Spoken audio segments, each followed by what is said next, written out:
আমরা সালাম দিব হচ্ছে এইখানে। এইখানে এই ছিদ্র বরাবর ভিতরে হচ্ছে রাসূল সাল্লাল্লাহু আলাইহি ওয়াসাল্লামের রওজা। পুরুষরা আসেন, পুরুষরা, মহিলাদেরকে এখানে যাইতে দেওয়া হয় না, তো আপনারা দেখলে বুঝবেন না। একটু আপনারা সাইডে থাকেন।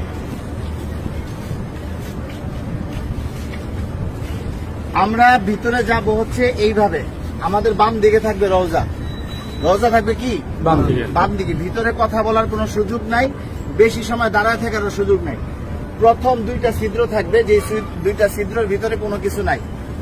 কবরের জায়গা ফাঁকা আছে, এখানে হযরত ঈসা আলাইহিস সালাতু ওয়াস সালামকে দাফন করা হবে।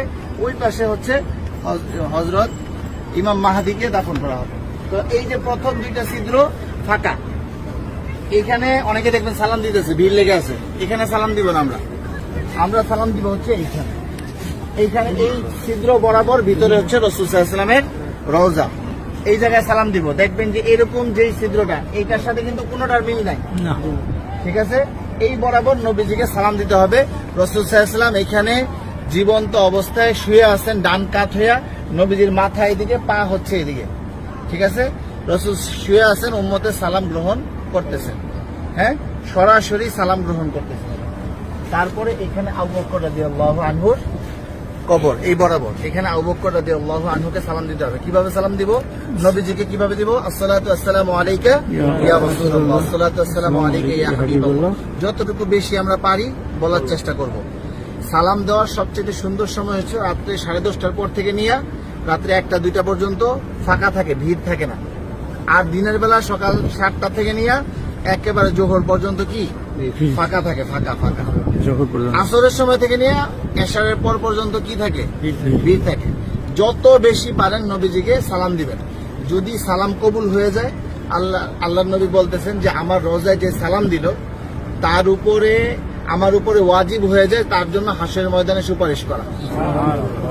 আমার সালামটা যদি গ্রহণ করেন নবীজি, তাহলে আমাদের এইটা নাজাতের উসিলা হয়ে যেতে পারে। যাই হোক, বলতেছিলাম এই বরাবর আবু বকর রাদিয়াল্লাহু আনহু, আবু বকর রাদিয়াল্লাহু আনহু মাথা এদিকে, পা এদিকে। নবীজির মাথা এখানে, রাসূলের পা এই পর্যন্ত আসছে। রাসূলের শরীরের ওই পাশে হচ্ছে কি আবু বকর রাদিয়াল্লাহু আনহু। আবু বকর রাদিয়াল্লাহু আনহু ঘাড় বরাবর হচ্ছে হযরত ওমর রাদিয়াল্লাহু আনহু, উনি আরো ওই পাশে, ঠিক আছে।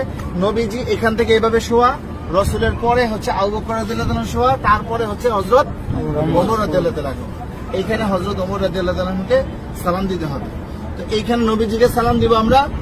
আর রাসূলকে অনেক মানুষ আমাদেরকে বলছে না সালাম দেওয়ার জন্য, তো আমরা নিয়ত করব যে আমাদেরকে যত মানুষ সালাম দিতে বলছে তাদের সকলের পক্ষ থেকে সালাম, আসসালাতু আসসালামু আলাইকা ইয়া রাসূলুল্লাহ, ঠিক আছে। তারপর আবু বকর রাদিয়াল্লাহু আনহুকে সালাম দিব, হযরত ওমর রাদিয়াল্লাহু আনহুকে সালাম দিব।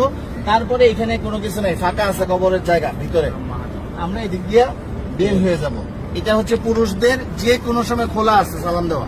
আর মহিলাদেরকে ঠিক রওজার পিছন দিক দিয়ে দিবে সালাম দেওয়ার জন্য একদিন। কথা বুঝতে পারছেন? একদিন সুযোগ আসবে রিয়াজুল জান্নাহ নামাজ পড়ার জন্য, এবং সালাম দিবেন রওজার পিছন দিক থেকে। আর মহিলারা বাহির দিয়া প্রতিদিনই সালাম দিবেন আপনারা বাহির থেকে, হ্যাঁ। এই পাশে আসেন।